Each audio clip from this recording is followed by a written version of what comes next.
प्रत्येक नवऱ्याने स्वतःला हा प्रश्न नक्की विचारा. आपली बायको लग्नाआधी सर्व गुण संपन्न होती की आत्ता आहे? तुम्ही तिच्याकडून काही शिकलात की तिला काही दिलं? लग्नाआधी ती कॉन्फिडंट होती की तुमच्या आयुष्यात आल्यावर झाली? की स्वतःच्या स्वार्थासाठी तुम्ही तिचा वापर केलात? तिच्या क्षमतेवर तिचा आधी विश्वास होता की आत्ता आला आहे? की तिला आता स्वतःवर विश्वासच नाही?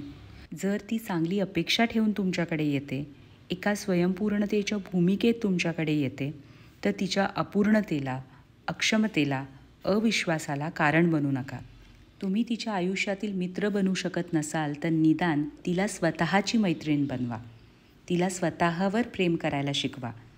एका प्रश्नाचं उत्तर द्या. लग्नाआधीची मुलगी आणि आत्ताची स्त्री, is she better today or is she worst?